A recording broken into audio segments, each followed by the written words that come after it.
no but uyabona inkinga yakhona ukuthi nivimbile lapha khona abantu abahlukumezekile niyakina niyovimba manje la ku freeway khona abantu abahlukumezekayo ngiyaqeda lapha siyabuya sizala ngisebalekile so ingakho sengicasulayo kakhulu yilokuthi kunimasivinjiwe la insizwa zeli lezi niziqashile sibenzela nini simasifika sikhuluma zithi amane ukhuluma nekhulu izona esiyasizela bese sithatha imoto ke ngithi ngivime ngapha nangapha ngiliqoqa lezi imoto bayalwa football uyayizwa la angeke kufike uphula umthetho amaphoyisa mathi ayasebenza bese futhi uphindulisa amaphepha should masulisa amaphoyisa ke acaca ukuthi sekuyimpi asilweni asimisele ngokulwa nayo so sivumelene ukuthi ngesonto ngizokuthina ngitshela isikhathi ngizoconfirm isikhathi during the day. Mkhwanazi, thank you so much for joining me. Perhaps you can firstly start by giving us a few additional details. We know the numbers. We know that 3 suspects have been killed in this gunfight. What led up to that? Yeah, well, we had lost one of our own in this famous area of Inanda. It is something that may potentially get you into trouble with the law, or specifically those officers. Well, it's a difficult thing to argue with someone who calls himself an expert on the field and yet he doesn't know anything. So if I were to debate you about journalism, I'll look like a fool. We can't shoot all of them. That's a reality. So we might talk about the 20% of the criminals that are terrorizing community. But the prisons have got 18,000 beds and currently are sitting at 24,000. So I'm sure there are plans at Public Works to build more. How many are they going to build? Yes, and hello guys, welcome back to my channel, our very own Blade. Okay. Now, Nhlanhla Mkhwanazi was born in Edendale, a township in PMB, KwaZulu-Natal, famous for the notorious violence before the dawn of democracy in 1994. Now, Mkhwanazi joined SAPS in 1993. His initial deployment was in public order policing, where he managed the public order police responsibilities within the SAPS.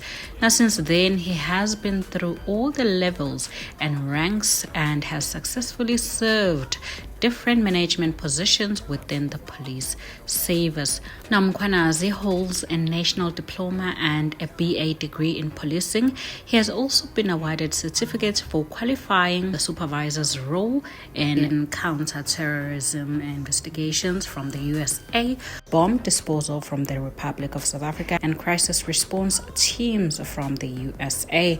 Now, in 2005, he was appointed head of the Special Task Force for his outstanding performance and expertise. Now, this branch of the SAPS manages all specialized operational sections such as the National Air Wing, National Intervention Units, and the presentation of Special Task Force training. Now, the Special Task Force is the SAPS highest specialized operation task team. Heading it calls for special skills, knowledge, and intelligence.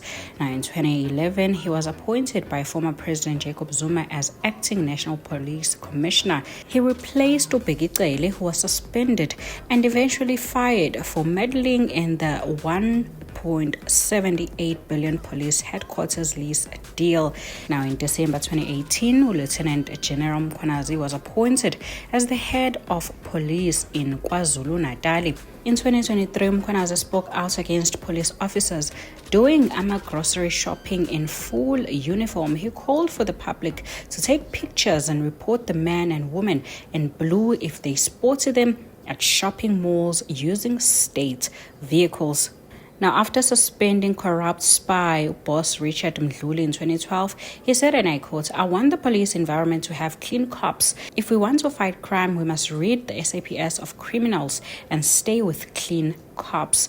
Then he was acting as National Police Commissioner. Now, over and above that, in 2022, Mkhwanazi called for the sale of alcohol to be banned in townships and rural areas.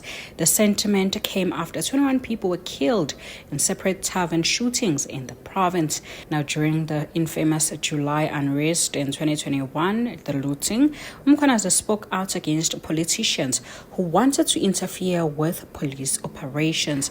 Now, there you have it, Mzansi, our very own Blade. Shoot them now and ask questions later.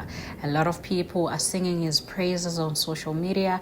A lot of people have this new confidence in the SAPS, and a lot of people want him to be Minister of Defense. When we get to know that these are the people, we go into a mode of getting them arrested so that we can remove them from society. But in the process of us trying to arrest them, as you asked earlier, they start fighting, and it's the fight that we end up winning with.